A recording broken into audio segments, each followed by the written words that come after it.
and to have a discussion. So, but the speakers can leave by 7:15 or 7:20. I mean to just say one. What's the party? Thank you.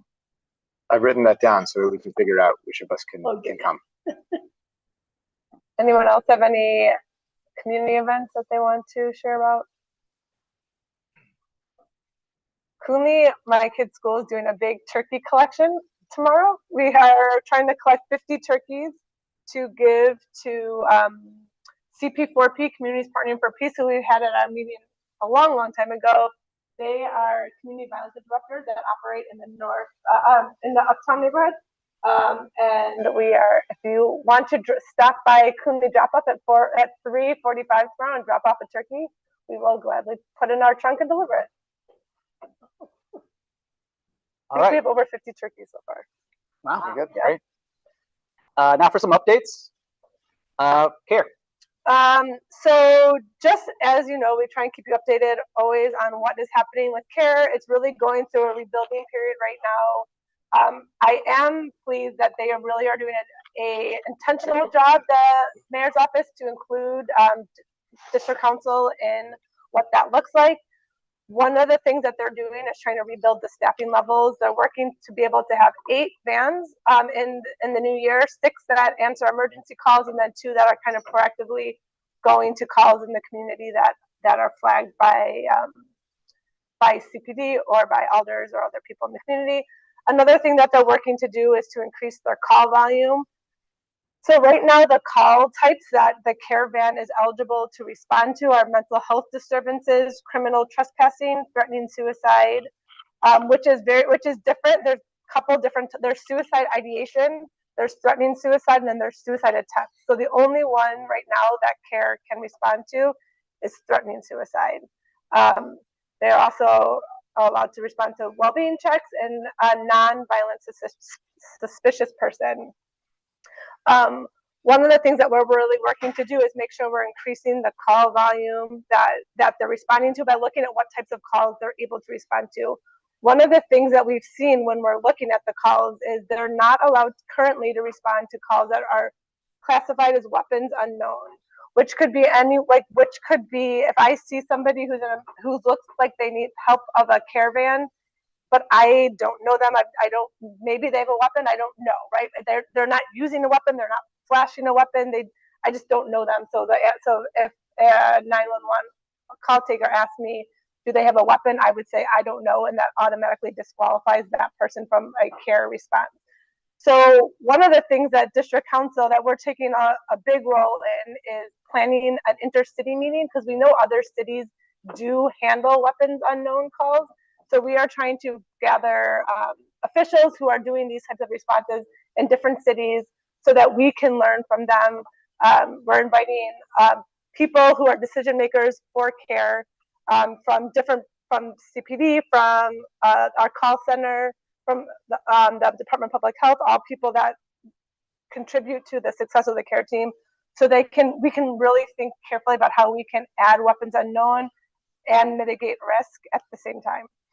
So that is something. It was going to be in December, but unfortunately, because their projected budget hearings will go on until likely the very, very end of December, we are probably going to push that back into January so we can make sure that the right people are at the table. But that's an exciting thing that's going to be happening. Also, we're working hard to make sure that there's an effective process for police assist, which means when the police get to a call, they recognize that it's a CARE call and not a call that they need to be handling. A way for CPD to easily pass off that call to CARE, to understand who's in charge and what the command is for those different calls. And one of the things we're doing for that is the 7-person commission that sits above the district council members every year writes goals for CPD and for the superintendent. And so we're trying to make sure that we get some goals related to CARE into those goals for next year. Right now, is the current flow of calls to care always from 911? The 911 to care, or is there some other? Yes, that's the main way, and we know that we're not getting the appropriate volume through that way yet. That's why we're trying to increase the police assist. It used to be that the care team could listen in on police radio. That is no longer allowed to happen. And I do believe that there is work to be done to figure out how we can get them back on the radio, because again, that's something that other similar alternative response teams in other cities are doing. Good question. Okay, the next thing we want to address is a letter that the three of us signed to the Community Commission for Public Safety and Accountability. That's the 7-member commission that Jenny just mentioned. For you regulars at these meetings, you'll know what they are, but for anyone who's new to it, the CCPSA is a 7-member citywide body that has the authority to pass general policies for the police department. They're the body that nominates the superintendent of police to the mayor, and the mayor can only select from the nominees sent to them by the CCPSA. They do set, as Jenny just mentioned, annual goals for the police superintendent, and also have oversight over the police accountability agencies, COPA, and the police board. And the letter that was directed to the CCPSA has to do with recent immigration enforcement, aggressive immigration enforcement in Chicago, and questions around CPD's interactions in those enforcement. For some background, both Chicago and Illinois law prohibit police from working with immigration enforcement, and so there's no collaboration on operations or anything like that. At the same time, police have a very important role to play, especially over the trauma of the last couple of months, which is keeping people safe and enforcing the laws that we have, local laws, and making sure that folks are not put in harm's way. So there's been a lot of protester interaction for, in my view, very good reason with federal immigration enforcement in neighborhoods all throughout Chicago. That has included neighborhoods in the 19th Police District. Just a few blocks from my house, there were ICE agents or Border Patrol agents who discharged tear gas on a residential street in the face of protesters. And that wasn't, and also in our district, it was where the daycare worker was arrested without a warrant inside a daycare in view of parents and kids. So that's all federal immigration enforcement. That's not CPD. But through all these situations, particularly in Latino communities in Chicago, there have been a lot of interactions with police, and there are just a lot of questions around how the police are enforcing both the city and state law to not collaborate with ICE enforcement and also doing their jobs to keep people safe. The CCPSA is not a investigatory body, but the call is for them to hold a hearing, a special meeting that would allow people to tell their own stories for what they have seen that bother them. For police also, and Superintendent Snelling, if he is able, to tell about what CPD has done to make sure that these protocols are followed, and to see if there could be some policy making around more clarification around how CPD should interact when there is federal immigration enforcement in this way. A majority of district councilors citywide, I think the number is up to 38 district councilors, including all three of us, have signed a letter to the commission to ask that they hold a special meeting along these lines. We've not yet heard back from the commission, but it would just allow for people to tell their story. And for those who feel like they have had negative interactions with CPD, this is an opportunity for them to voice those concerns and hopefully to create a forum where there can be more understanding between CPD and the community, which is a main goal of the CCPSA and district councils. So while that letter is pending, another thing I wanted to mention is I put on the screen here one story that really impacted me because there have been a series of federal enforcement raids, as everyone has heard. Swept up in those have included 2 police district councilors, our colleagues in the 10th Police District at different times. One of them was Eliane Bahena, who is a 10th Police District councilor and also the chief of staff to a local alderperson.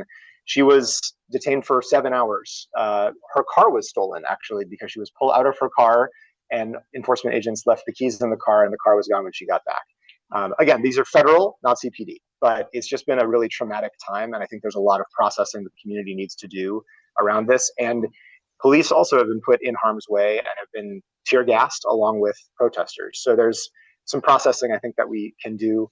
And so that's why I'm supportive personally of this initiative. And as part of that, although district councilors have asked the CCPSA for a hearing on this, there is a part of the CCPSA ordinance that would require them to have a hearing on a special meeting if 2,000 residents of the city of Chicago sign a petition that would ask for it. So if anyone is interested in signing that petition, I have a copy of it here. I've been collecting some petition signatures, other district councilors throughout the city have as well. And if anyone would like to sign, I can pass it to you. Why don't we just pass it Yeah. on the table? I'll come around. What is that about? It's about having the CCPSA host a special meeting to discuss CPD's interactions with federal immigration enforcement. I will start it here. Obviously, no one has any obligation to sign, but if you would wish, please just pass it down. Yeah.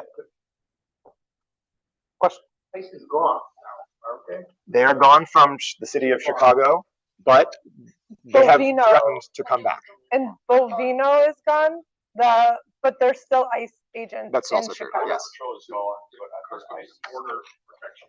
That's right. But ICE is still here. ICE is still here. I think the very aggressive and, at least as several courts have said, unlawful actions that have been happening recently with Gregory Bovino from Customs and Border Patrol. They've moved on to Charlotte, North Carolina, and are doing the same thing there. Probably got too cold for them here in Chicago, but they have said they'll be back after the winter and are coming back in greater numbers. So now is also a really good time, I think, to take stock of what we've been through over the last few months, both officers and members of the community. While we're on the CCPSA, though, I also just want to add, in my role as the nominating committee member from the 19th district, it's a committee of district councilors who nominate to the mayor those who can serve on the Community Commission for Public Safety and Accountability. And I've been helping to lead that group for the last few years. There are 3 vacancies that are opening on the CCPSA starting in the new year. The application for that will open in early January. I want to say it's the 7th, but it might be the 6th or the 8th. It'll be open for 30 days. And the 2 north side spots on the commission will be open, and as will 2, they're overlapping a bit, 2 youth spots. So there'll be 2 individuals between the ages of 18 and 24 that we're going to be wanting to seat on the commission, and 2 people who sit on the north side. So we'll be doing more outreach about that coming up. But if you know of anyone who might be interested in this, who lives in our area, this would be a great opportunity to get more involved. To clarify what this is, CCPSA. Community Commission for Public Safety and Accountability. It rolls right off the tongue, super easy to remember. All right, so we have an update on the community partnership plan. For those of you who do not know what the CPP, as we refer to it, is, we met with neighbors a year and a half ago to understand what the immediate needs are for the community that we could help address. And on a month-by-month basis, we give an update on how we track against what was originally 43 goals and has now grown to 54. So we actually had a dedicated session this past month. I know we had been a little bit stagnant over the last few months when we were feeling, quite frankly, guilty about the lack of progress, but we came together and we had a dedicated session specifically for the CPP. As you can see in the green, we have made a lot of progress, but also added a few more goals. So specifically, we added 4 more goals this time. So I'm just going to go over quick updates. We do want to leave a lot of time for the discussion today, but just some updates in general. On the website, as you know, our CPP is posted. So in spirit of transparency, we have added a new column right here on the right-hand side saying additional notes. So we are highlighting specifically where that goal left off or what the next steps may or may not be. And in cases if there are no next steps or we hit a barrier or a challenge, we lay that out specifically on the CPP online. So again, everything is online at our website, 19thdistrictcouncil.com.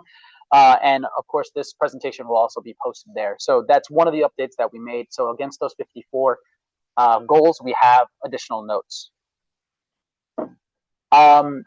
We also wanted to highlight the fact that we have taken some of these goals as far as we can. Again, district councilors do not have any hard legislative policy-making power, but we have advocacy and we can try as hard to pester as much as we can. But a couple of those goals that we wanted to just let you know that, we've taken them as far as we can. Is one of them, work with OEMC, CPD, thresholds, and any other relevant parties to identify if diverting appropriate 911 calls to thresholds is a workable solution. As Jenny just mentioned, it's even hard to have CARE, a city-run program, have different calls, diverted to their program. So we were told that that was not going to happen, and that's why we forced the issue on CARE, and that's why we're advocating so hard for CARE. Again, Thresholds is an amazing organization, and we really appreciate you being in our district and everything you do. Goal number 23 was introduce dedicated office hour sessions every month in which we invite community members to attend and offer additional ideas and goals to add to the CPP. Unfortunately, no one took Jenny's offer up to meet her every month, so we were going to just postpone that for now. But as you know, we are always available for email or meeting outside of those coffee with the counselors or office hour sessions that we call them. The 4 goals that we added, these are going to sound very familiar to you. So we've been doing a lot of work outside of the CPP, and we wanted to recognize that work within the community partnership plan because we do believe that can offer some immediate help. Specifically, you'll hear us talking about our parking violation initiative, right? We passed an ordinance to divert 911 response from CPD to Department of Finance. We're continuing to work on that. Advocating for the expansion of CARE, as I just mentioned, creating specific resources and collateral for officers in the 19th to be able to distribute to community members. We heard that the mental health palm cards were really impactful, so expanding upon those efforts. And then integrating district councils more with our CAPS and BEAT meetings. So receiving information from BEAT facilitators and encouraging engagement between the BEATs and our district council. All right, now we go into the workforce allocation study update. As I mentioned, that's the key reason why we have Lieutenant Losi and Captain Forbes here. But just, is it me or is it? It's on there. Okay, well, I'll do this first line. You can do it. Yeah. Okay, so yeah, as you know, this is the company conducting the workforce allocation study is Matrix. They sit on a steering committee with several members from CPD, as well as a couple community members, as well as one person from the commission that Sam was talking about, that 7-person commission in the CCPSA. They recently published a couple different key deliverables. One is an interim framework report. That kind of is, I'm not going to talk too much about that. The second is the organizational profile that really details how CPD is, what the organization, what the structure looks like within CPD. Those are both 250 plus page documents. I think the interim framework is 300 and something pages. So there's also an executive summary of both of these that are available as well. They're on CPD's website. We're going to give you a very quick high level overview of those two, of the executive summary and the organizational profile. We do want to point out that we noticed some inconsistencies in the reporting, even among these these 3 reports. And one of the things that we as a district council feel that this workforce allocation study is a very important thing to have done and done well, so that we really understand how CPD is allocating the resource, so we are doing it in the most efficient and effective ways, as we talked about before. We have a certain number of police officers. We have a very, very tight city budget. We're $1 billion deficit gap that we're trying to fill right now. We need to make sure we're using our city dollars and our officers in the best, most appropriate way possible for the sake of community and for the sake of officers. So it's really important to us that this is done well, and we've been trying really hard to have a seat at the table so that we can understand what's going on. But we have not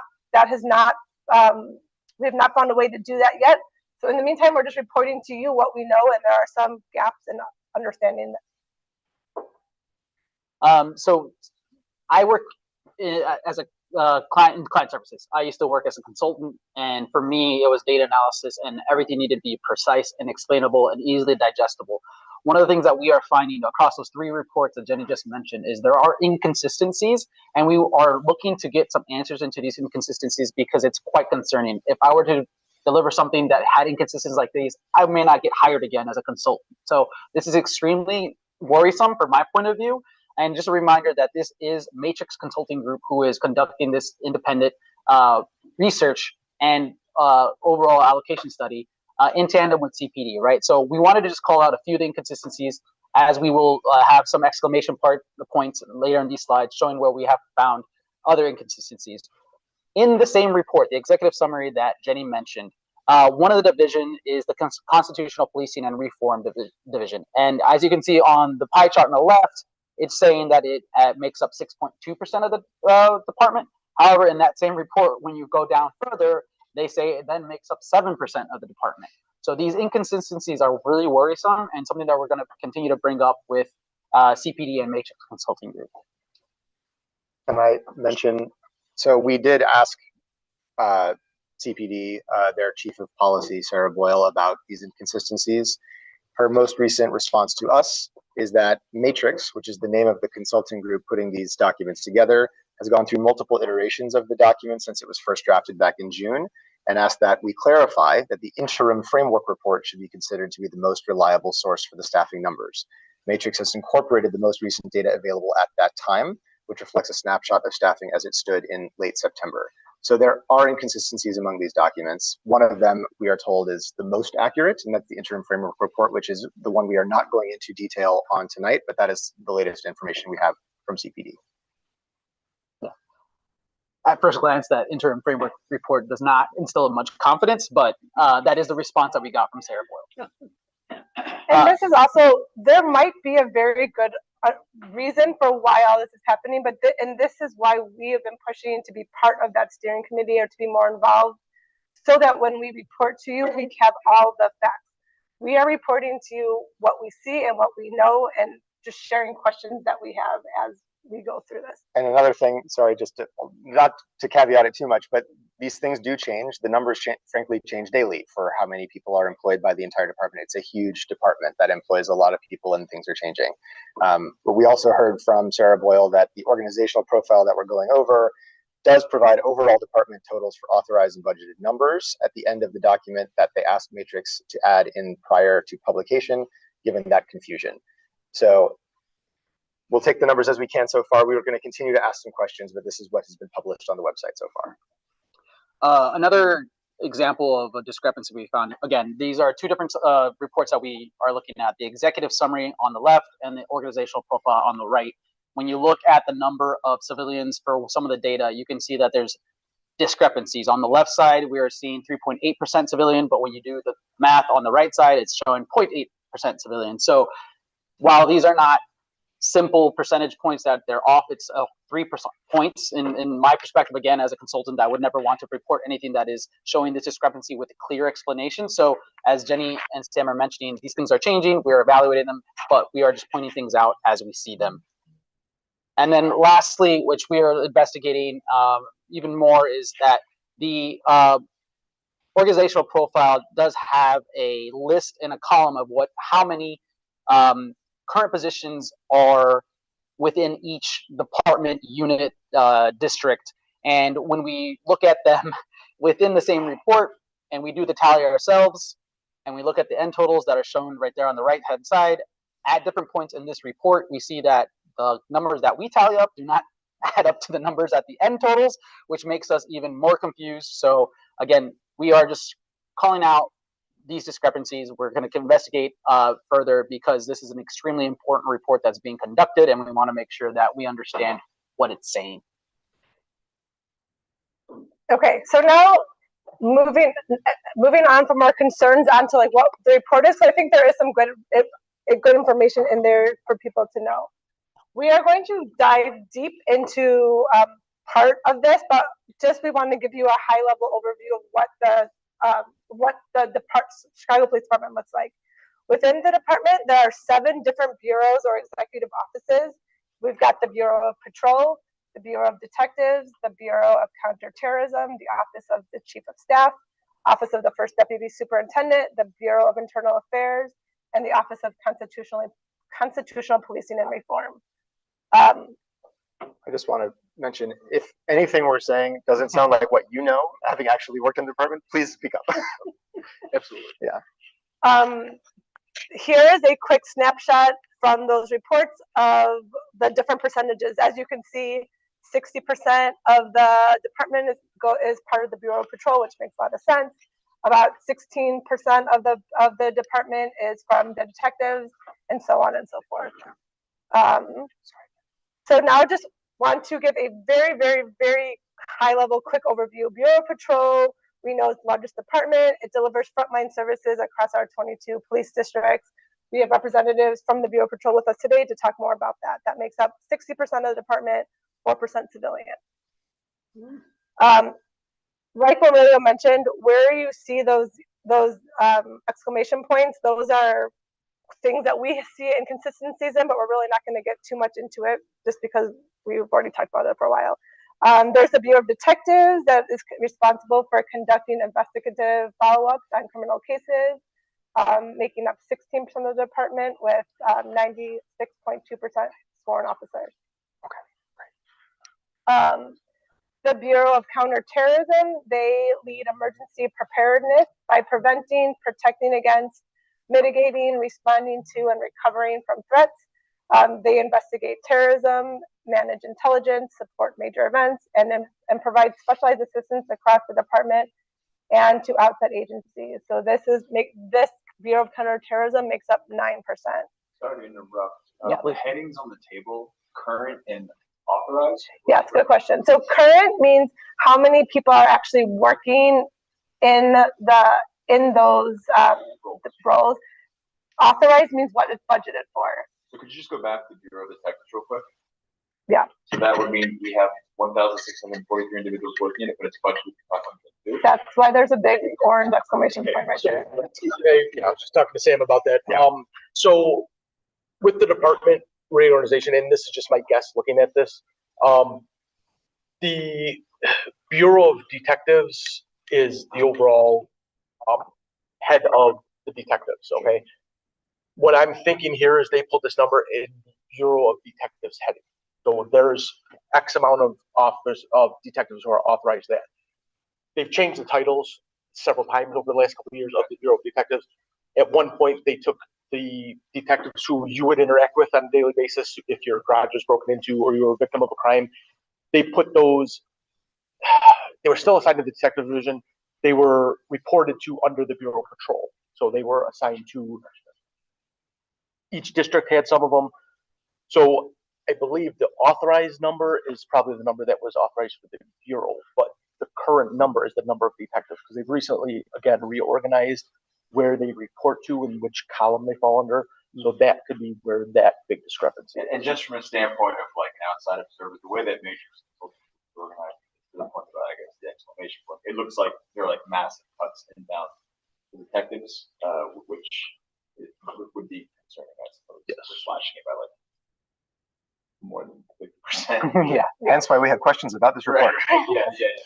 And these are screenshots.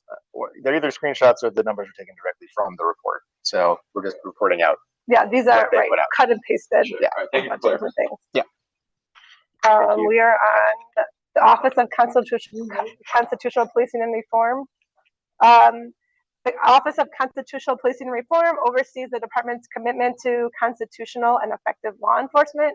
This office implements police reform measures, ensures CPD's compliance with the consent decree that we talk about a lot, supports constitutional and effective policing, provides training and wellness, which I think is a really important thing that we talked about as well as being important to our district council, and oversees research directives and organizational planning. As you can see, that's 7% of the department, 28.6% civilian. Office of the First Deputy Superintendent, they oversee community policing, although there is also a community policing piece within each department.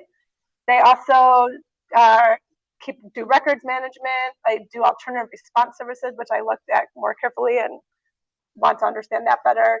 Detached units, they play a key role in improving community policing and service delivery and operational efficiency across CPD.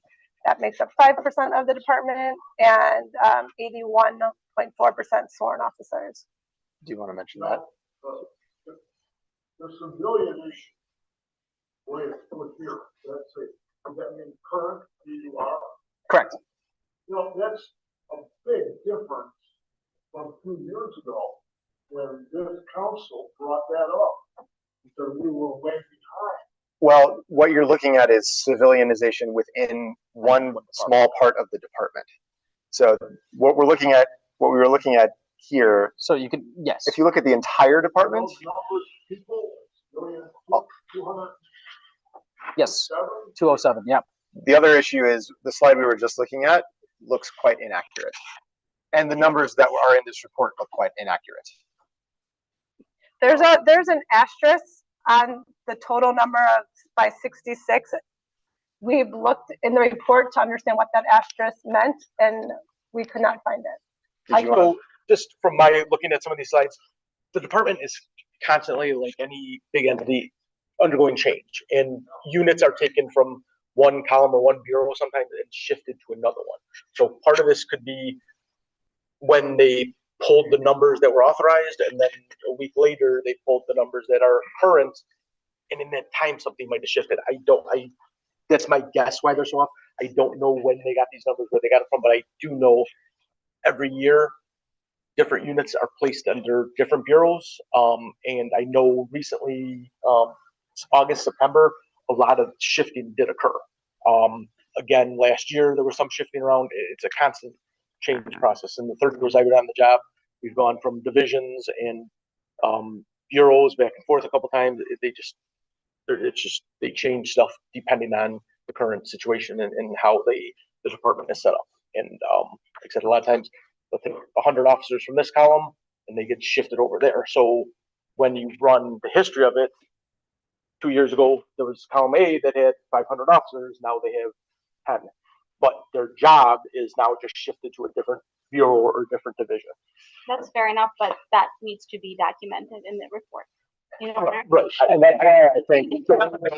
Yeah, yeah, and that's also, I think, why this type of study is really important. Like, this is an interim deliverable that was part of the study, which is, let's just take a view of what is the current state of the department today. Let alone for a second what it should become or how it should be organized or how officers should be allocated, but what is it today?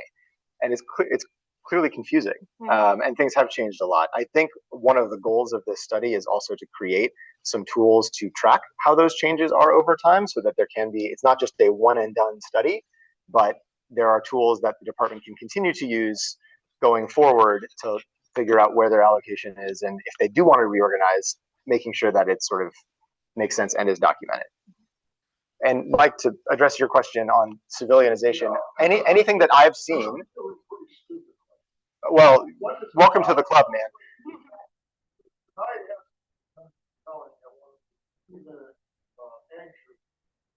Questions that you can ask us. And he said, yes, we are going to hire more civilians.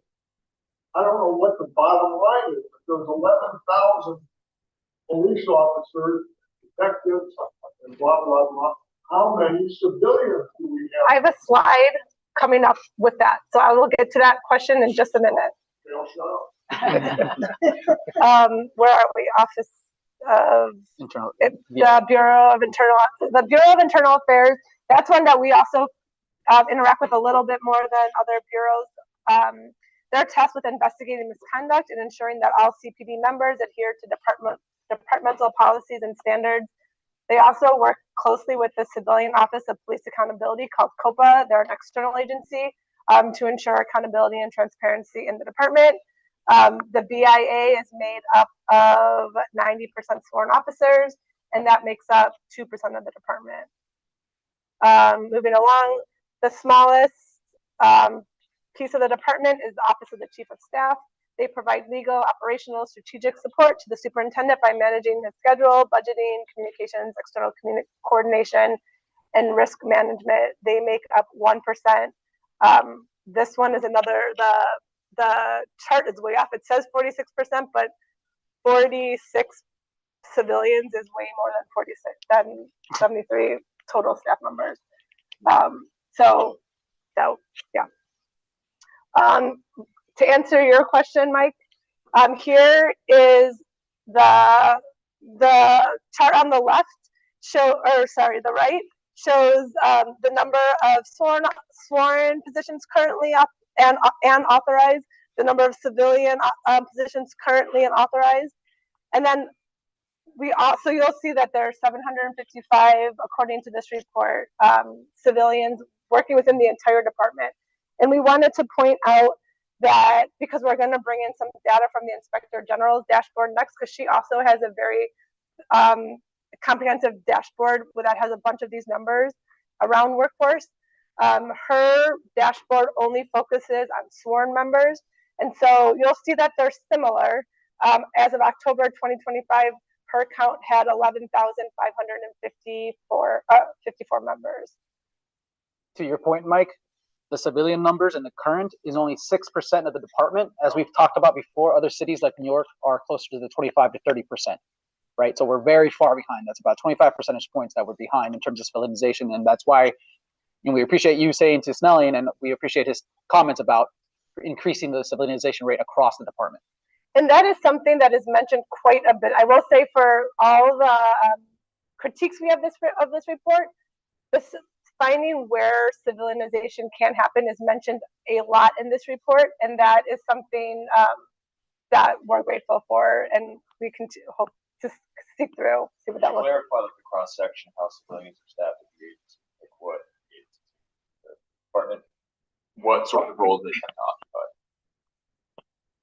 From a district level, Captain, could you talk about that? Yeah, at a district level, we have civilians who are detention aides and lockup keepers. So they, with a sworn police officer, work within the detention cells we have.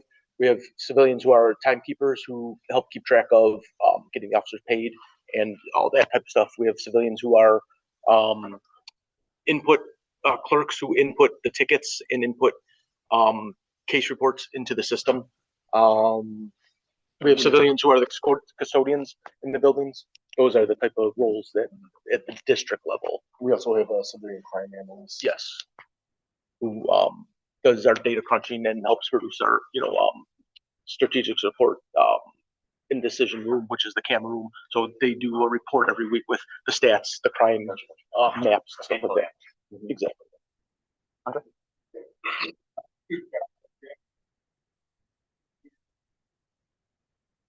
Yes, we do. An organizer, Irma Perez, in the CAPS office. And also in the full organizational profile report, we have questions about the overall numbers that they tally, but they do list sort of one by one what the jobs are in each of the departments. And it'll show you on a very granular level what the civilian roles are, at least according to that report. Okay. So one of the reasons why I also think that this study is really important is on the Inspector General's dashboard. One of the things that you can look up is how many officers are assigned to a beat, which are the actual beat officers, not all these other positions that we're about to talk about in the Bureau of Patrol. In the Bureau of Patrol, there's beat officers, and then we're about to learn about all the other positions as well. But if you look at the whole entire department, there are only 20% of those officers are assigned to a beat. 80%, 79.7% of the officers have other types of non-beat responsibilities. When we hear community talk to us, we hear community wanting to see beat officers out on the street interacting with people. And so this number, again, it's data. Who knows how accurate it is? This is something that. Sorry. So just looking at those numbers, I don't know how they're categorizing the geographical beat versus non-geographical beat, but the numbers are off because the non-geographical beat would be the tactical teams who are not assigned a little square. They're the PRT teams, the priority response teams, which are like our emergency extra help that are not restricted to one little beat. But looking at the geographical beat, I mean, that's probably what might be working on one day throughout the city. Right. There's also officers. There's not 9,000 other officers working on a day throughout the city. So my thought is this is probably for our sheets, our rosters. There's an officer who was assigned to. They're the number one person assigned to a beat car. Now the next person is assigned as relief, so they're not assigned as 1912. they're assigned as a relief officer. So that could be where They there's might not count as a beat officer. they're working for the that. beat Yeah. when the other primary officers are. So they And- are. So And this is all of CPD. This is not just within the Bureau of Patrol, just as yeah. all So sort. would a TAC team officer then not be considered a geographical beat? They are not assigned to a Right. geographical beat. Those are the ones that are assigned to a beat, they're the beat officer, and they respond to culture service. Got it. Right. And there are lots of good reasons why officers should not be assigned to a beat, but they're also, I would just be curious personally to understand why that's such a large number and how we can get that number to be a little bit more equal. Especially when we know that we cannot get 2 beat officers per patrol car in the 19th district. Right. Do we know how that compares to other cities, other large cities? No, that's a good I question. don't. Would you happen to know? So this data that's here is from the Inspector General's website, and they have there are probably data discrepancies with them too. So we're just presenting sort of what publicly is available. Captain, would you happen to know? And if not, fine. But how many officers are assigned to districts as opposed to not district? No, that I That don't breakdown, have okay. that breakdown. I have that. Every district, I have that. there's not Okay. a specific number per district. Every district, depending on size, how many beats. Like the 19th district has 15 beats. There's some districts that have 9 beats. There's some that have 12 beats. We're one of the bigger ones. We were combined from 2 districts from the past. We were the 19th and 23rd district. So they combined the 2 of those into one. In fact, 2012, I believe. But different districts have different numbers of beats, which then would necessitate different numbers of officers assigned to them. So this, I mean, according to the Inspector General's data, this is what that is. 54% are assigned to a district, and 45% are not assigned to a geographical district, which would also kind of correlate with that 60% of patrol officers that the other report showed. Okay, I want to get to this last slide because I really want our guests to be able to speak to and go into detail about what the Bureau of Patrol does. But I just did a quick dive into 19th district in particular. According to this report, there is 161 patrol officers in the 19th district, 8 lieutenants, 19 sergeants, and 134 officers. We have 124 non-patrol officers, so they're assigned to other roles in the district. And then there are a total of 285 total members, which means that 56% of our 19th district members are assigned to a patrol, according to this data. Captain, how do these numbers look? The numbers look pretty close. I just, the patrol officers versus non-patrol, that title of it is a little, I don't want to say misleading, but a little confusing because all the officers are out there on patrol, or most of the officers. There are some administrative positions within the district, but even like the tactical officers and our entertainment team officers, the ones who are around the Wrigley Field area, patrolling the bar areas and the business areas, they are on patrol, but under this categorization, they're counted as non-patrol. So they are out there active patrolling, but their role is a little different than the beat officers who are responding to calls for service routinely. Those other officers are still responding to calls for service. The tactical teams who are included in the 124 non-patrol, they're responding to, the priority jobs, the man with a gun, the dangerous jobs, along with conducting some of our other investigations involving gangs, guns, and drugs. But the 161 you have listed as patrol officers, those are the ones in the beat cars handling our 15 beats, responding to the routine calls for service, patrolling their small geographic square. The 124 non-patrol, they have other duties, but they are Chicago police officers, so they are going to respond to calls for service, emergency calls, and be out there active, along with taking on additional priorities and additional duties.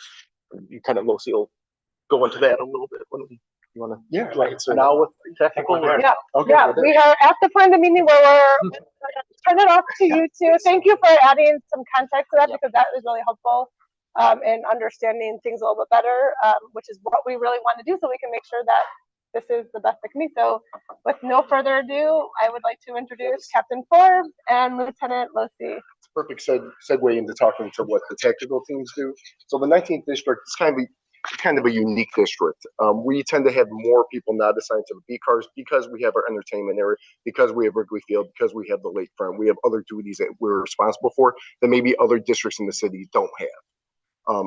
So we have 3 tactical teams. Their main priority is the gangs, guns, and drugs that we're talking. So we run gang suppression in our gang conflict zones. We're looking for guns. We're conducting narcotics missions, covert narcotics missions. We're using technology. We're using pods. We're using our SDSC room. We're using private cameras from citizens that want to provide that so we can stop narcotics transactions and in these areas where narcotics are a big pusher of violence and crime. They also work overnight. So we kind of shift overnight because then our priority goes away from narcotics transaction because that tends to be more during the day, morning, afternoon, evening. Over the night, we start focusing on our robberies, our burglaries, our property crimes that are occurring overnight. So our tactical teams are out there overnight along with our mission team. We have 1 mission team. It's our robbery mission team. So they work very early in the morning. They respond to the burglaries that happen in the overnight hours. They also work hand in hand, both the tactical teams and our mission team with the detectives. So they will work with the detectives. They'll canvass the area. They'll gather evidence. They'll gather video. They'll talk to citizens, get all the information to the detectives so we can solve the crimes and we can put together kind of a pattern. A lot of our burglaries and robberies come from crews. The same crews conduct different robberies throughout the city, different burglaries throughout the city. So the more information, more evidence we gather, we can close out these crews and then solve a lot of the problems that we're having with our robberies and our burglaries. We also have 3 event teams. They're cross-trained with the bikes. So normally they deal with operations at Wrigley Field and our entertainment district or area on Clark and on Halsted and the bars and the closures. They also, because they're bike trained, they will deal with protests that may come up in the area or along the lakefront. So they have more mobility along the lakefront when they're on bikes. Now, when we say that when they're on patrol, they're always on patrol. So they might be assigned to an event. When they do not have an event, they're responding for calls for service. They're kind of extra assets into the district responding. They're kind of like a rapid response team within the district, not assigned to beat, but anything that comes up, they can respond to the call for service. If there's a backlog on calls, if there's not enough B cars to answer it, then these cars will take it. Your calls will not go unanswered.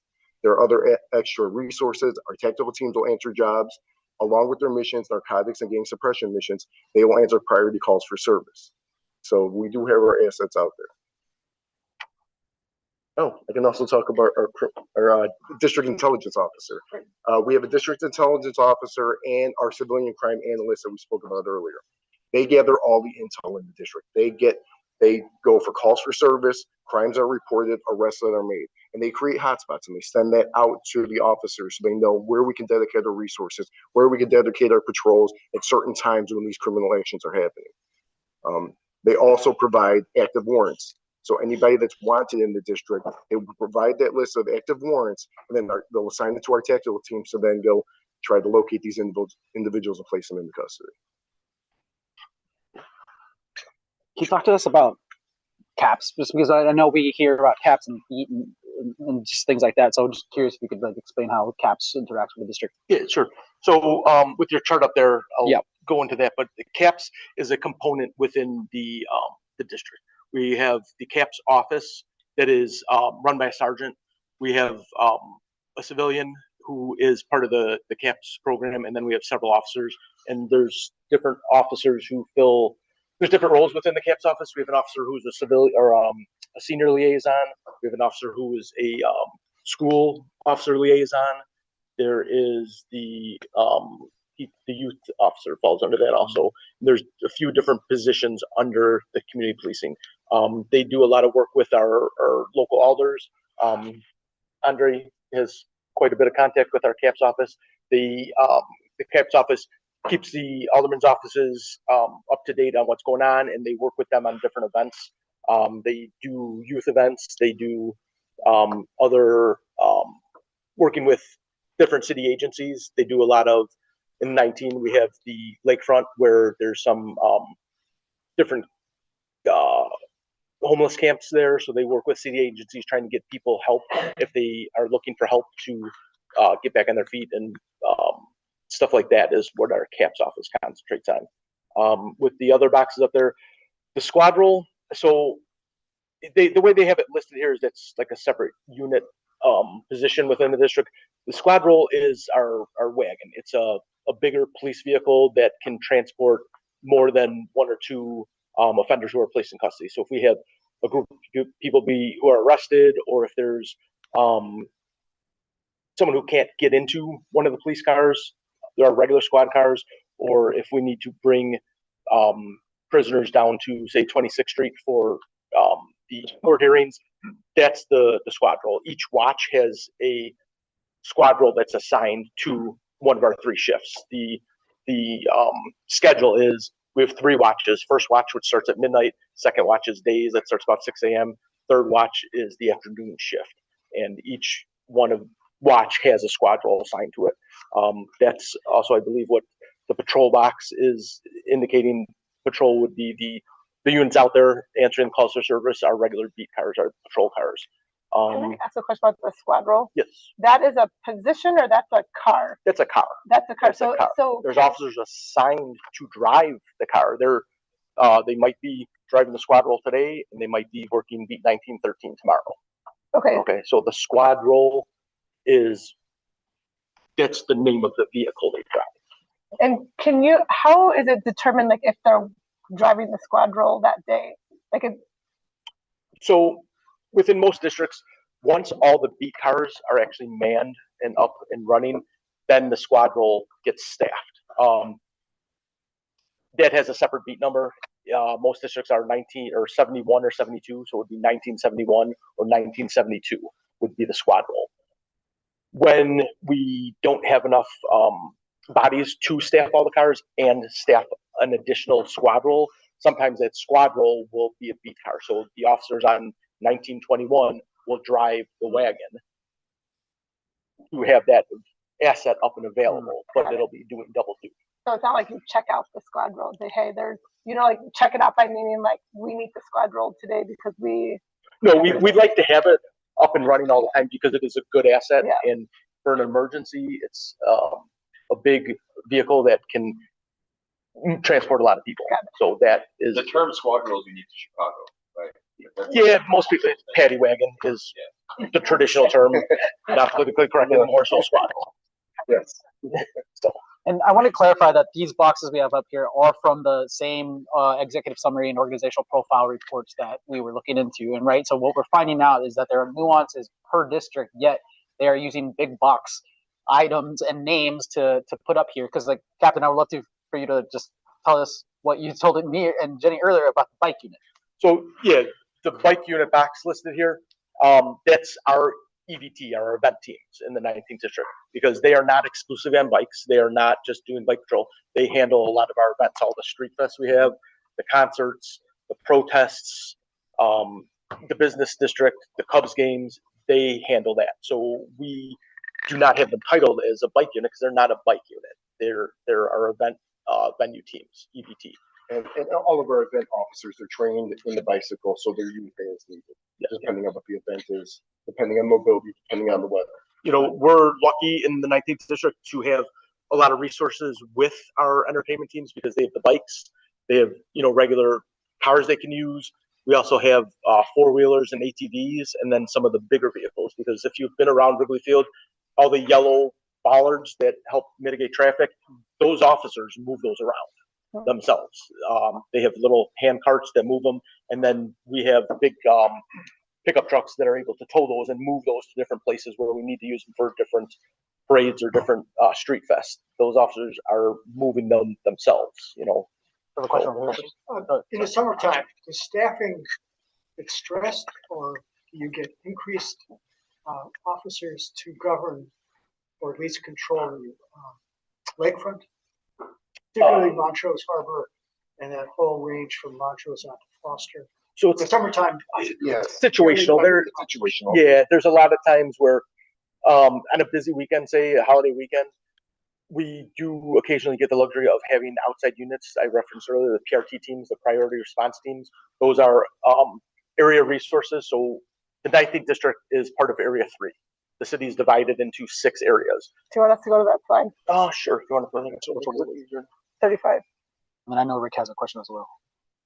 So This box shows the areas is the big box. The districts are within that, and then the districts are broken down to sectors. The sectors are broken down to beats. The area is, like I said, there's 6 of them in the city. We are in area 3, which is basically the northeast quadrant of the city. Area 5 is the next one, which is the northwest. Central Control Group is basically the central business district, the 1st and the 18th district. Then you move down to area 4, which is basically the west side, and then area 1 and 2, which are on the south side. So within the area, we are grouped together geographically, and there's a deputy chief who oversees the area. Now, the deputy chief has some assets assigned to them, which are the PRT teams. So if there is a big event going on or some crime pattern, those assets can be moved to the districts where they need to. So they move day to day. Sometimes they'll move within the tour of duty. They'll start out in the 12th district for an event, and then they'll come up by us in the 19th district, help out us for part of the night. So that's like on a busy summer weekend. We've had them over at the beach with us a lot at the lakefront. What does PRT stand for, sorry? Priority Response Team. And to broaden out from your picking up on discussing the summertime in your question, and one of the things that I have heard the most when talking to the captain, to the commander since becoming a district counselor is how stressed we are because of the number of events and entertainment opportunities there are in the 19th district. We've got Wrigley Field, which brings 40 to 50,000 people to the neighborhood. We've got events like the Pride Parade, which requires essentially the entire police force to help with 3 million people who come to like the residential neighborhoods where it goes through. We've got street festivals, often multiple of them every weekend, all summer. I live between Clark and Halsted, so I am on Wrigleyville on this side and Boys Town on this side, and those are just like very late night entertainment districts. And we do have these event teams that are very well versed in dealing with crowds and working with those entertainment issues. But my understanding is, and I'm willing to welcome any loss you have to add to this, that is what takes so much of our staffing in the 19th. Yes, with all the events, with the street festivals, with the bars, with the games, our games used to go until the Cub season then. But now we have hockey games, now we have college football games, now we have a lot of events at Wrigley Field, now we have out on Gallagher Way, now we have Gallagher Way, they have events with 1,000, 2,000 people in it, we have the staff manpower. And just to add on to the beach and lakefront, it's situational depending on if an event is planned, if it's a holiday weekend. We'll put in requests for additional teams like PRT from the area. They'll send additional resources like tag teams from other districts, say 24, 20 neighboring districts to assist. We'll bring back other officers on holiday weekends or hot weekends. We'll take a look at the weather. It's going to be a hot one. We expect a lot of crowds. We'll bring back additional officers. I'll be assigned to supervise the lakefront, and we'll bring in extra resources. I'll use my tag teams to patrol. We'll have people out on foot. We have our beach resources with the event team that they're all trained on. The pickup trucks can go on the sand. We have the side-by-sides that go on the sand. We have ATVs that go on the sand, and we use our bike patrols along the bike paths. So we do bring additional resources depending on if an event is planned, if it's a holiday, if it's going to be a warm summer weekend, we bring additional resources to the lake. Especially as, like Lieutenant Lewis said, with some of these events that pop up, and this year there was a lot that popped up of these spontaneous groups, Teen Trends, who are advertising that they were going to the lakefront. When that happens, we do get extra resources outside of the district to help us manage that, so that we are able to carry on district operations along with handling these pop-up events that tend to draw hundreds of thousands of people. And we have had violence interrupters show up to these trends, and they're very helpful with de-escalating the teams, so we don't have to take police action. Just they see people are arguing or they're getting a little fired up or something's going on, they'll go in there and kind of separate the parties before we have to take police action. So we use every resource that we have available to us. Rick, you had a question? I had a question from a previous slide where you showed the various positions. Roughly speaking, I hope I didn't miss it. What's the breakdown head count of like the regular beat or patrol officers versus the tactical beat in the 19th district? How many are in each of those typically? And if I could add to that question, I was just hoping you could explain how do beats work? What is ideally what you would staff them, and what a regular staffing of a beat looks like? Okay, so the 19th district, I think I said earlier, there's 15 beats. They're all geographically divided, several square blocks for each beat. Those beats are grouped into sectors. So we have 3 sectors, 3 sections of the district. Ideally, there's one sergeant overseeing each sector, and that sergeant will be responsible for those 5 beat cars on that particular shift, that watch. Along with that, then we would have our supplemental, our tactical teams and event teams. The tactical teams in St. Louis, so right now we currently have 3 separate tactical teams. We have an additional robbery burglary mission team, and then the 3 event teams. Each one of those teams are overseen by a sergeant, and they have between 8 to 10 officers per team, depending on which team it is. The beat cars, the breakdown of the officers for the beats, they're broken down by watch. So second watch days has X amount of people, third watch has their amount of people, first watch midnights has their amount of people. Each one kind of depends on, there's different staffing levels for those. I don't really want to get into exactly what they're, sometimes, ideally, each car has 2 officers in it on days. In afternoon, sometimes not every car is manned with 2 people. We do have the luxury of having the tactical teams out there during that time and the event teams. So there is a lot of manpower out there. We try to have more manpower where the crime trends occur. So a lot of that shifts throughout the year, and we will move bodies to different watches, and we will change the start teams for the tactical teams and our event teams depending on crime trends. The watches, their start time is pretty much set. The tactical teams and our event teams, their start times and their duty hours are very flexible, and sometimes they change from day to day. Sometimes they'll find out tonight at 6 p.m. that their hours are completely different for tomorrow. So there's a lot of stress on those guys and girls, and when they work really hard and they're great with it. But like I said, sometimes an event will pop up. Today we'll find out about a protest or something that's happening tomorrow afternoon, and the team that's working tonight, leaving at 1 in the morning, might be back, at 10 o'clock tomorrow morning. Is that fairly standard across Across the city? Yes, across the country. I don't know. Chicago is set up a little differently. Each department kind of has their own way of running things, and depending on how they have their team set up. Some of them don't have tactical teams. Some of them have different priority response teams or whatever they're calling them. Some of them don't necessarily have them assigned to a district. They'll be citywide or area-wide teams where we have them organically within the district for us. So. Can you talk to us about the folks that are at the desk? I think that's something that I would have appreciated before this position, just knowing that the officers behind the desk, what kind of duties do they take on, and what can they help residents with? So the officers working at the desk are sworn police officers. They can be on the desk today and in a car tomorrow, but a lot of times we'll get walk-in reports where people come to the desk to make a police report of their garage got broken into or something that's non-life-threatening or is not happening right now, or they'll come to report an accident. Sometimes people just don't know how to make a report of what they can, so they'll come to ask questions at the desk. A lot of times, lost property, people will bring that to the desk, so those officers will inventory it and then try to contact the owner if it's somebody's driver's license or a wallet or something like that. So a lot of it is walk-in reports, and then there is an officer on each shift, on each watch, who is part of the desk crew or admin for that watch, who handles the scheduling, handles notifying officers of court assignments and administrative stuff. But they are a sworn officer who today they're working at the desk, tomorrow they could be, filling the beat car.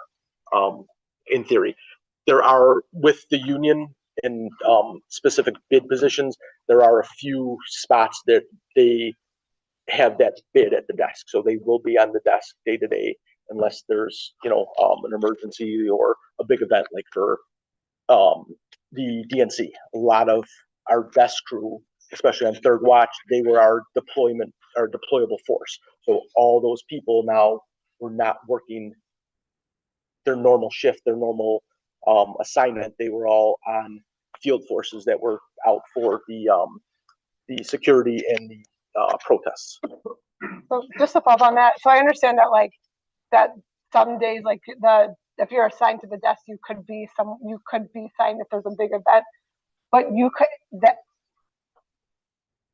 could just as easily, like, if I'm a officer and I'm working the desk today, like I could just tomorrow be assigned to a car and then the next day back to the desk. And like, is there any? So if you're bid to the desk spot, then you are assigned to the desk. So other people that are relief that fill in on the desk when there aren't enough officers, and then they can be sent out onto patrol to fill a beat car. As long as they're not assigned to the desk as a bid. So there are some officers who are like always assigned to the desk.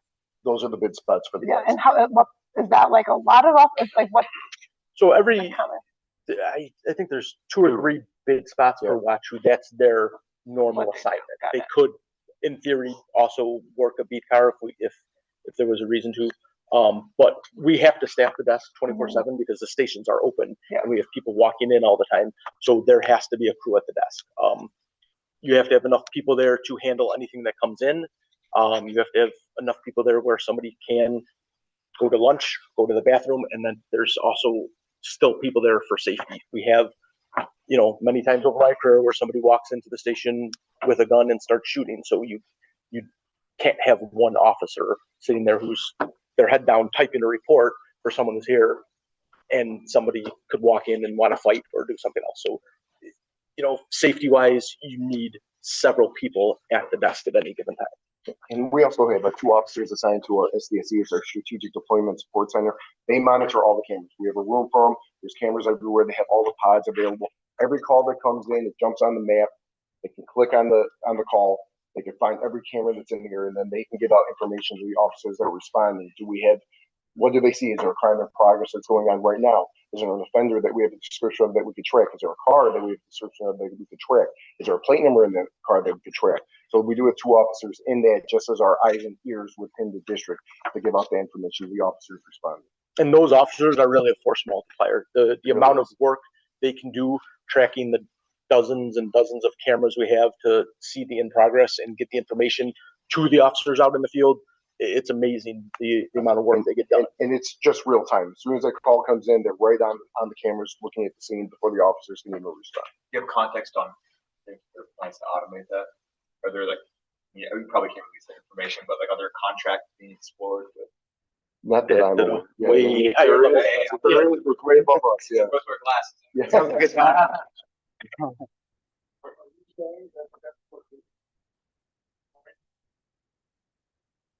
That's separate from the desk. It's separate from the desk, but it's an inside position that's on patrol. What's that, sir? Take reports for the Yeah, they take reports. We have bonding procedures because anybody that's taken into custody, their court packets, their bonding. If there's a field release from the station, they have to get all those documents prepared for those individuals that are taken into custody. They're answering phones. We get dozens and dozens and dozens of phone calls with questions. People looking for, was this person taken into custody? My dog is lost. Can you help me find my dog? Did anybody find the wallet? So the phone is constantly ringing. People are constantly coming in to get reports and ask questions. Can I ask a slightly separate question about what challenges do you face when you're thinking about staffing the district? What are the questions that you're asking yourself, or what are the challenges that you feel like you're butting up against, if any? I assume there's some. Always manpower. I mean, everybody is short. It's always tried to do more with less. Part of it is probably hiring. Part of it, we have a lot of people retiring, and the pipeline to replace the people retiring is empty. It's not there. I mean, when I came on the job, I think 30,000 people took the test, and they give the test every 3 years. I mean, I'd be surprised now if they can get a couple hundred at a time to take a test, and they give it several times a year. We just don't have the pipeline coming in to replace what is leaving. And I'll just speak a little bit on CAPS because we talked about CAPS earlier. They probably say the same because they have good snacks. I go in their office all the time. But we exchange information because they get all the information from the public at the beat meetings through telephone calls, and they get out the information that we want to convey through their social media accounts. So anything that we want to get out there, anything crime prevention, robbery prevention tips, I reach out to CAPS, they send that in the social media, they alert people at the beat meetings. Any concern that comes in from the community, they will then let me know these are the concerns in a certain neighborhood on a certain beat at these certain times, so we could allocate the resources there, our taxable resources there. But also, like, that's when it comes to the staffing. The main concern when I go with the beat meetings is we don't see these officers. They just kind of just answer the calls and then they drive off. They're not interacting with us anymore. I think that has to do with the staffing. It's just they have so many calls pending. They have 2 or 3 calls stacked, so they have to go from one job to the next job to the next job. So my concern is, just overworking these officers. That it's just nonstop all day, every day, and they just can't take the time to just patrol the beats, get to know the citizens, talk to the citizens. And I know when I first got on, we had foot officers that were assigned to a block. This is their job. Wait, that existed? That existed. Wow. We had foot officers that were assigned to a major business district that would just go in, say hi to the businesses, any concerns that they had, and they knew who it was. So they were very open to communicating with that officer, anything that's going on. And that officer would take care of anything that was happening on the foot patrol beat. It's just now we're just manning the beat cars, trying to get that. So we don't have the opportunity to just interact as much as I'd like to. I think part of it too, sorry, thank you, Thomas, is the police department is a catch-all for everything. Every other city agencies, there's a lot of them who handle different things. When they're not active and not staffed, because not everybody is 24/7 like we are, we end up handling it. There's a lot of times, even the fire department, there's a call where they're not going to go out until we go there first to say, yes, there is a person who needs an ambulance or needs, the fire department. Pretty much all the city services, the animal control, they're not there 24/7. They're super, super short staffed. So any wild animal type calls, a big portion of the time, the police handle it. There's people who call because their kid won't go to school and want us to come talk to them and get into going to school. So we end up being the catch-all for pretty much everything. So some stuff that doesn't necessarily require the police, but when people call 911, they expect a response, and 24/7 we're available. So a lot of times we end up taking care of it. And if I could, wrap up from those comments.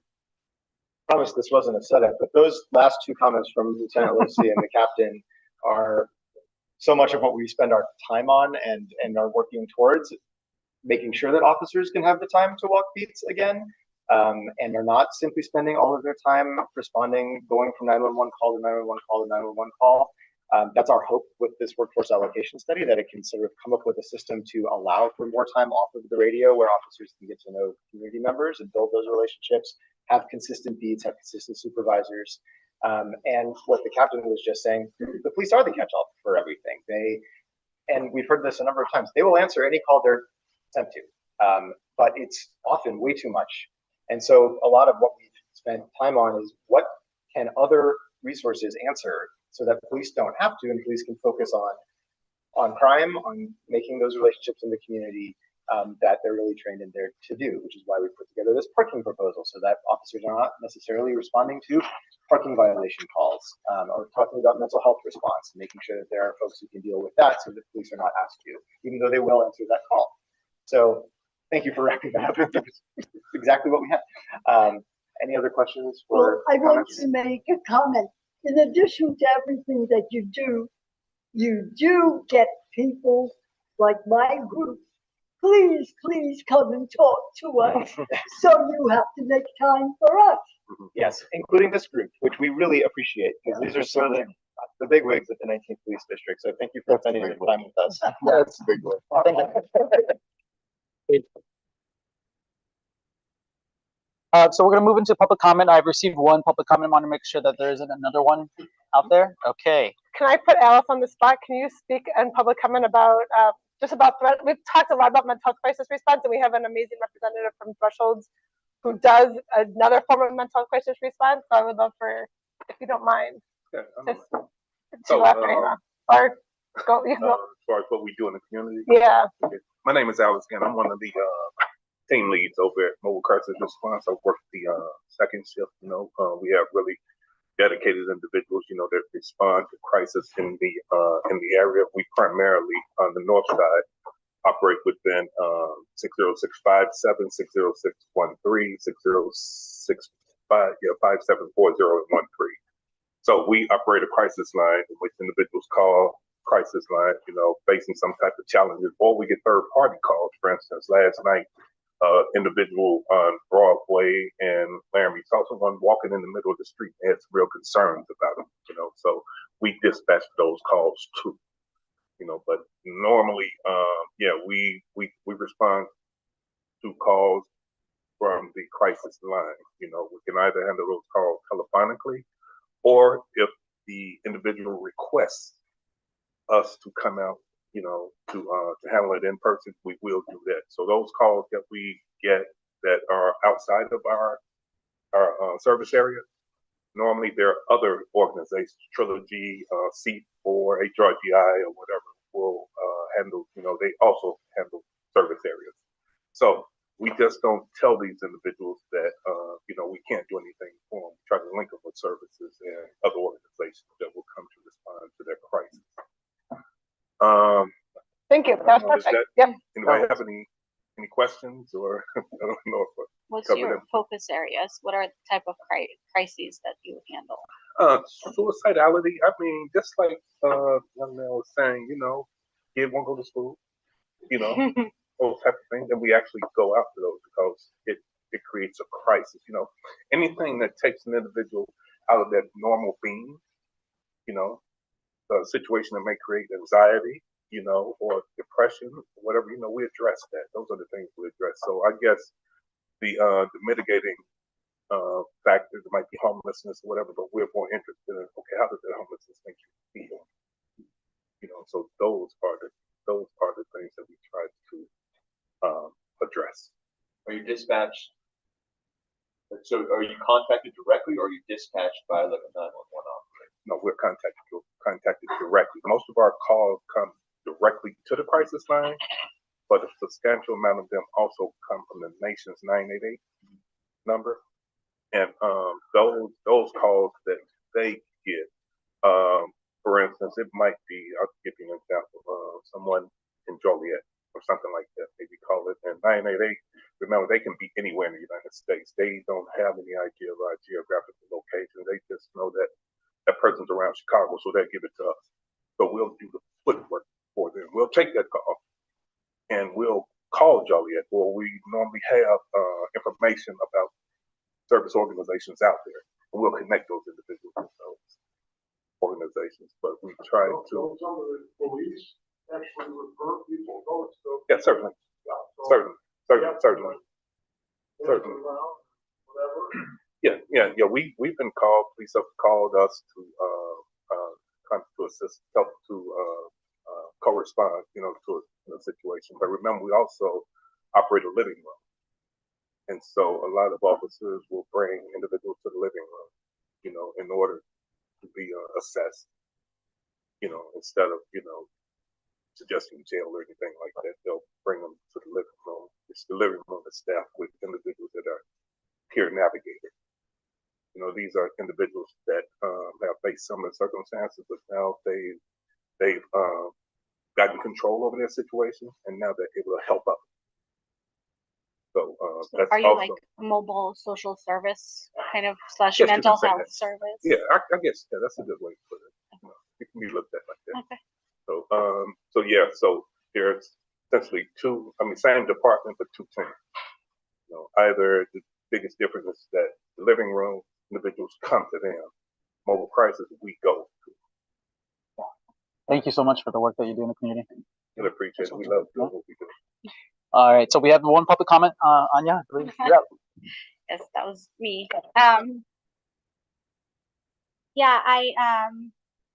My name is Anya Pichena. I am a community member here. I've been coming to these meetings on and off for like 2 years now. Really appreciate you guys' work. A couple of days ago, we witnessed this atrocious crime, right, on Blue Line of a woman getting set ablaze, and it's traumatizing, I think, for everyone in the community, and for me in particular. I'm just, CTA safety has been my jam, I guess, ever since we moved to Chicago 3 years ago, because CTA was one of the main factors why we moved to Chicago, because we really appreciated the quality of the public transit is probably one of the best systems in the nation, and we really don't want it to just disappear. And so I've dug around a little bit around, like, the OIG and some reports, Chicago OIG and other reports around the issue, and it seems like while the crime statistics in Chicago in general are going down, the crime statistics on CTA specifically are going up. That's per the Chicago OIG, and they said that in particular the crime rate on CTA was like close to the highest number of violent crime incidents since 2011 at the end of 2024. So we're at the peak right now of the crime level on a CTA.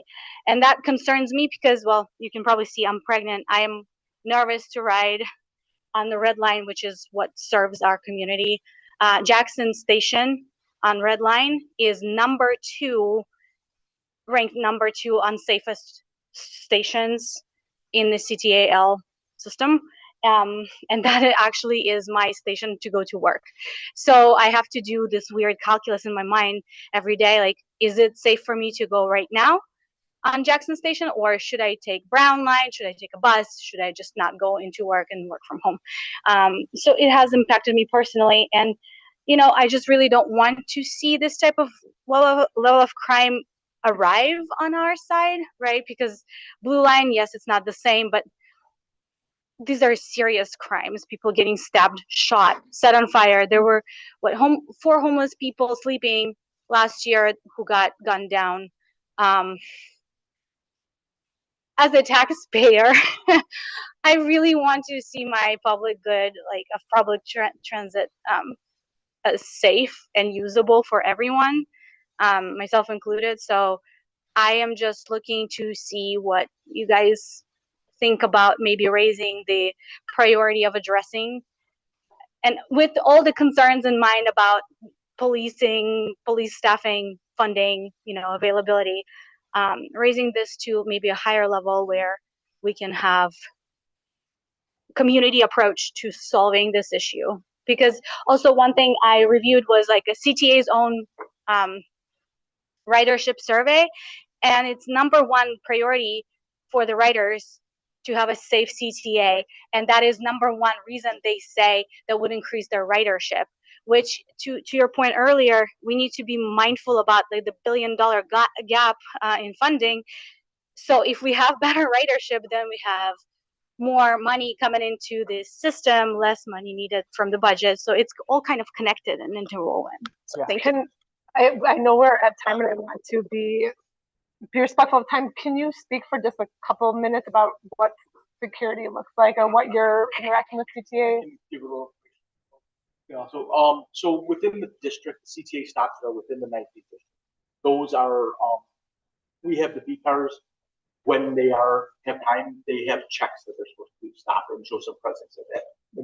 Bill and his technical team, they do show some presence on there. They do have missions that we will, different days of the week when we are not doing something else, that is one of the discretionary times where they'll spend time on our CTA stops. So there is a citywide unit that is mass transit or public transportation now, who are Bedford downtown, and they have officers who it's their responsibility to ride the lines and show they have visibility on there. And then there is also an overtime initiative that officers can work their days off, where they are riding the different transit lines.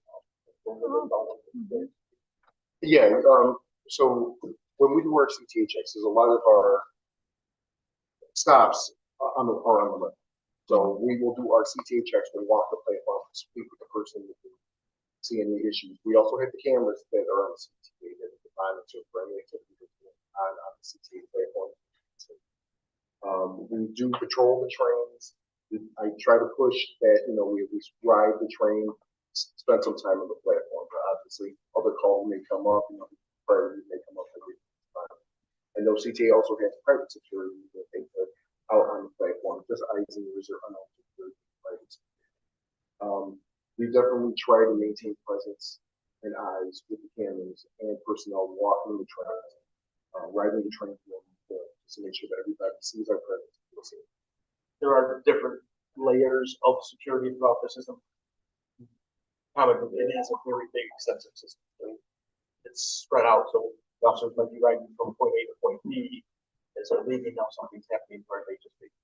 So ideally, there would be a lot more presence. And we have very good relationship with CT and security about the real footage because it is the train system. So a lot of it might happen in the 18th district or the first district. And that train is mobile and passes through our district. So we have to maintain those lines of communication between each other, between districts and CT security.